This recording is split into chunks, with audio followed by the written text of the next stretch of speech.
Alhamdulillah wa asyhadu an la ilaha illallah wahdahu la syarika lah wa asyhadu anna sayyidina Muhammadan abduhu wa rasuluh.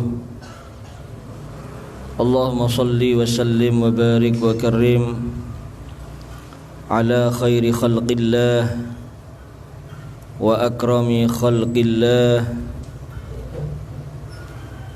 wa ashrafi khalqillah habibina wa syafi'ina qurrati a'yunina nuri qulubina Muhammad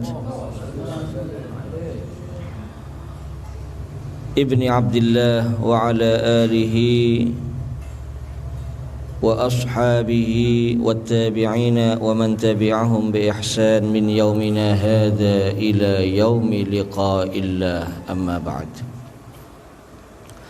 Rabbi syrah li sadri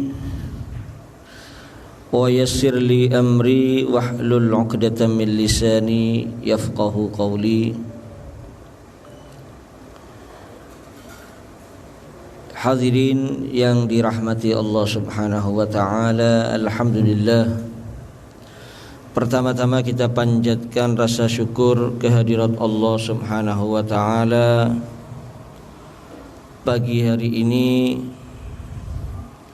kita bersama-sama dikumpulkan di tempat yang penuh barokah, di majelis yang penuh barokah. Salawat serta salam kita haturkan, kita hadiahkan kepada makhluk Allah yang termulia, yang teragung, yang teristimewa. Junjungan kita, teladan kita, Nabi besar Muhammad sallallahu alaihi wa alihi wasallam.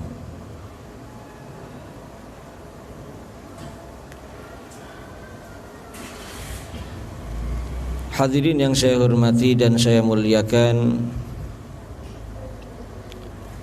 masih melanjutkan biografi atau sejarah hidup daripada Al-Allamah Al-Habib Muhammad bin Abdullah Al-Haddar.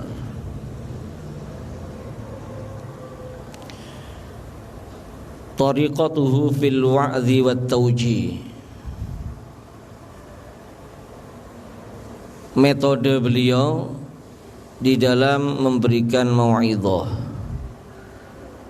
dan memberikan pengarahan kepada umat.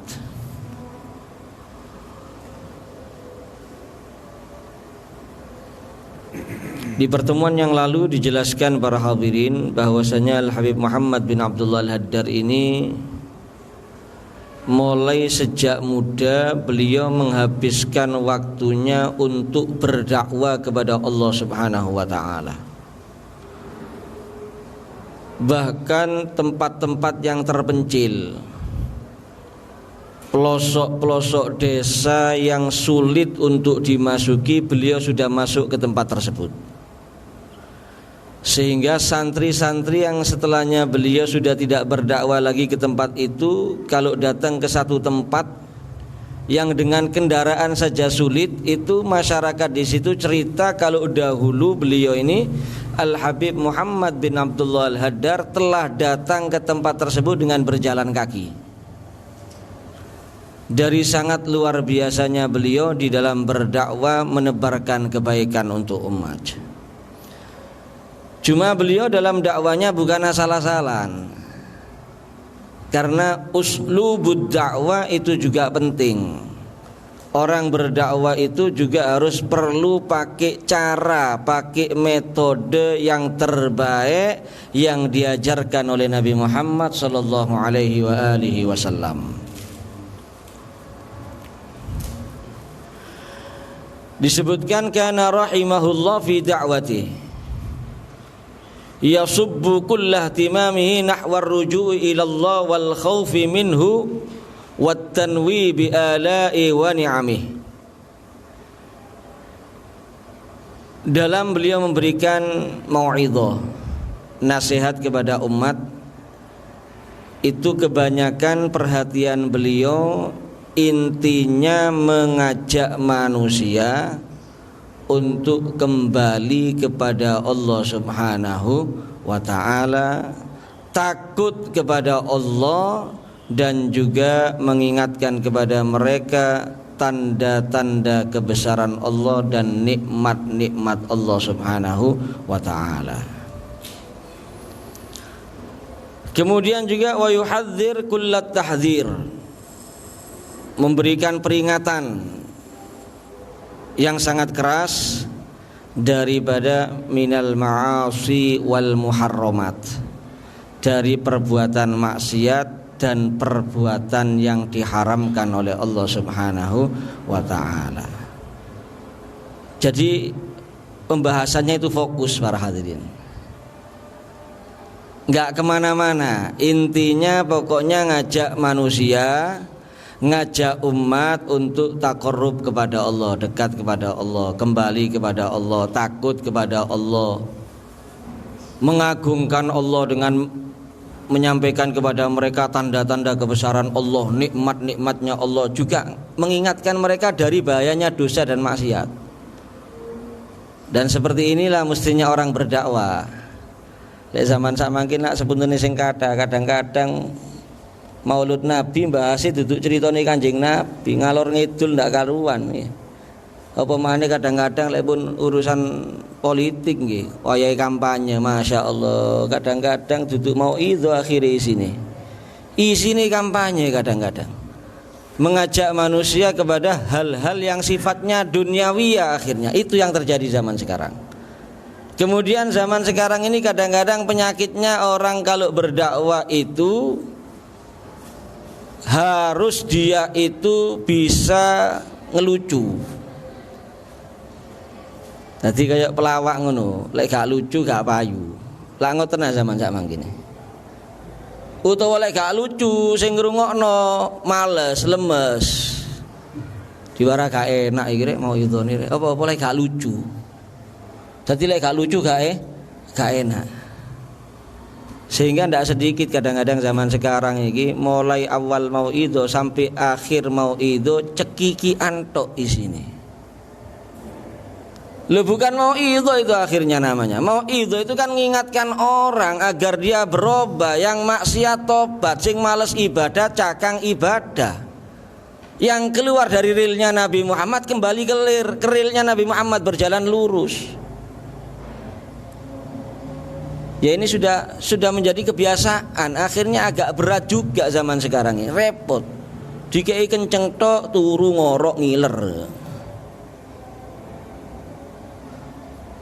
Kadang-kadang yang parah sepuntene sing kata ngelucone niku dipaksa. Sehingga kadang-kadang hal-hal yang tidak layak disampaikan, yang berbau porno, kadang-kadang subhanallah dalam masjid ceritane porno. Napa tujuane hadirin ini supaya guyu.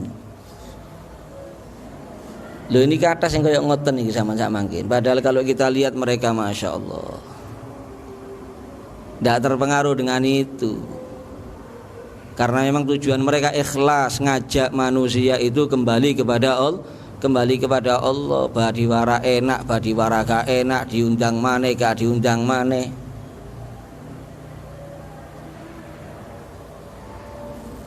Jadi kalau orang berdakwah semestinya ya seperti ini para hadirin. Pembahasannya itu jangan kemana-mana, sudah fokus ini. Mengajak manusia untuk bertakwa kepada Allah, menambah iman, menguatkan iman. Mengajak manusia untuk meninggalkan dosa dan maksiat.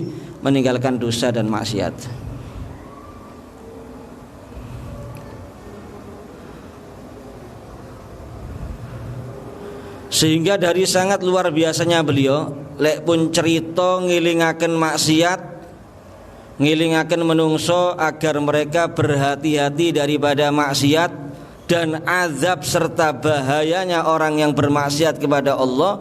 Niku lek pun bahas sing kaya ngoten niku Al Habib Muhammad bin Abdullah Al Haddar, hatta ka'annal mustami'a amama tilkal masyahid wa qaribun minha. Koyok-koyok sing ngrungokno niku teman-teman pun teng akhirat.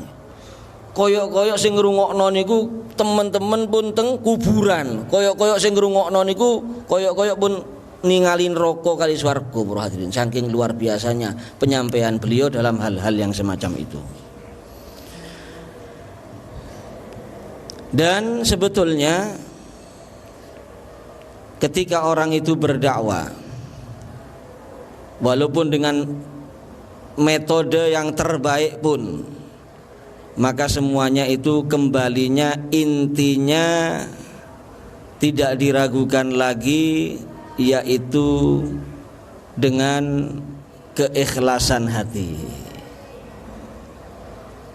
Jadi metode dakwah niku penting, tapi sing lebih penting malih niku napa? Ikhlas lillahi ta'ala. Beliau ini ketika menyampaikan mau'idhah memberikan ta'tsiran balighan, pengaruh yang kuat kepada mustami'nya. Kenapa? Karena beliau ini termasuk salah satu orang yang ikhlas dalam dakwanya kepada Allah Subhanahu wa taala. Al-Imamul Ghazali itu menceritakan sebagian ulama-ulama zaman dulu itu para hadirin. Lek pun mau'idhah nggih, sing hadir niku ewonan. Bubar dari majelis itu kadang-kadang 2 jenazah yang digotong. Jadi buyar teko pengajian niku gotong jenazah niku sing hadir niku 2, 3, 4, 5. Kenapa? Dari sangat luar biasanya pengaruhnya yang memberikan mau'idhah dalam hatinya mustami'in. Dari sangat takutnya kepada Allah, mereka meninggal dalam keadaan takut kepada Allah dalam majelis. Niku diceritakan kali Imam Ghazali teng Ihya niku. Kalau yang mendengarkan mau'idhah pingsan misalnya, sampai zaman sekarang masih ada para hadirin. Kulo menyaksikan sendiri saya. Al-Habib Umar bin Muhammad bin Salim bin Hafid Hadramut nih. Sering sekali ketika beliau muhadharah mau'idhah dalam momen-momen acara apa saja, itu yang pingsan 10, 20. Pernah saya hadir yang pingsan 100. Ketika beliau mau'idhah doa yang pingsan 100 niku kadang-kadang sampai 2 dino kait sadar teko semaput ini. Saya menyaksikan sendiri nih, bukan hoak, saya hadir di acara itu. Kenapa? Ya tadi itu, bukan cuma dari mulut keluarnya mereka itu para hadirin. Fama kharaja minal qalbi wasala ilaihi, yang keluar dari hati masuk ke dalam hati.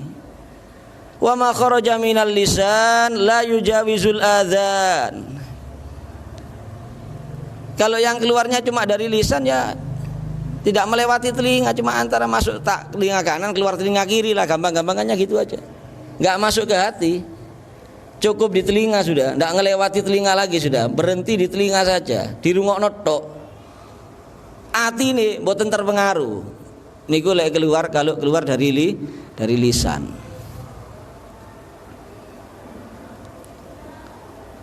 Sehingga kadang-kadang Masya Allah ya, pembahasannya enak, bahasanya enak, tapi karena mboten ikhlas, yang dituju bukan Allah dalam dakwahnya, dalam nasihatnya, ya masih sebuntene sing kata enak bahasane, tertata rapi,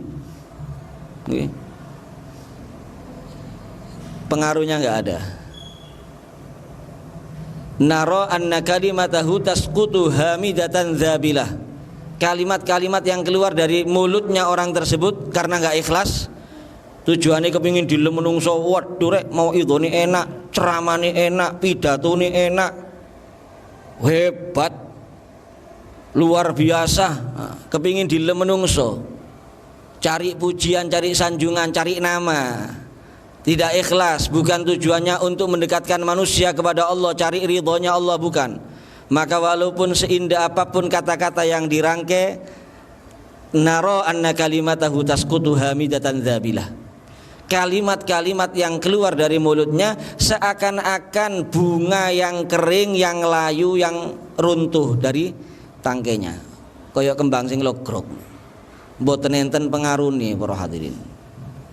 tidak bisa merubah keadaan manusia yang mendengarkan nasihat-nasihat dia tersebut. Ya, cuma mungkin ronin, suara yang kelihatan dimelas-melas no, dienak-enak no. Kadang-kadang lak kaya ngoten nggih. Sing mau itu nangis, ambek nangis. Mau idone ambek nangis, sing ngrungokno ndak nangis blas. Mripate mboten nangis, atine yo ndak atine ndak nangis. Kenapa? Ya itu tadi, karena keluarnya cuma dari mulut. Keluarnya cuma dari mulut, ya. Oleh karena itu dalam kita menasihati orang lain, ini bukan harus mau itu resmi koyok ngeten niki para hadirin. Panjenengan menasihati orang lain, nomor satu utamakan menata hati dulu. Masih nasihati bojo, nasihati anak nggih. Nasihati konco. Kuncine napa? Supaya ketrami nasihat niku ikhlas lillahi ta'ala. Nggih. Jangan merasa lebih baik dari yang kita nasihati. Itu penting. Jangan merasa lebih baik, karena al-a'malu bi khawatimiha. Amal itu tergantung akhirnya. Hari ini kita baik, bukan tidak mungkin seminggu lagi berubah jadi tidak baik. Bukan mustahil. Keadaannya terbalik, bukan mustahil. Yang ahli maksiat tadi tobat jadi orang soleh, kita yang soleh jadi orang yang toleh. Bukan tidak mungkin itu. Oleh karena itu ketika menasihati siapapun, jangan pernah kita merasa lebih baik. Ya, jangan pernah merasa lebih baik, karena kita nggak tahu akhir umur kita, keadaan kita seperti apa. Ya. Jadi ketika kita memberikan nasihat, berdakwah, sekali lagi nasihat itu nggak harus dalam majelis resmi semacam ini. Panjenengan teng griya ana bojo nglakoni sing mboten sae, ana anak sing nglakoni mboten sae, ana kanca nglakoni mboten sae, ana tangga nglakoni mboten sae, monggo dinasehati, dielingno. Tapi ya tadi itu, kalau kita kepingin nasihat kita ini juga masuk ke hati, keluar dari hati itu masuk ke hati para hadirin. Kalau keluar dari lisan, nyantol di kuping tok, cuma di telinga saja, kan seperti itu tadi disampaikan. Tata niat kita, perbaiki niat kita, ikhlaskan lillahi ta'ala. Jangan punya tujuan-tujuan lain selain Allah subhanahu wa ta'ala. Ya mungkin ini saja dulu yang bisa saya sampaikan. Kita sambung lagi di pertemuan yang akan datang, biografi daripada Al-Habib Muhammad bin Abdul Al-Haddar. Mudah-mudahan manfaat, kurang lebihnya mohon maaf. Assalamualaikum warahmatullahi wabarakatuh.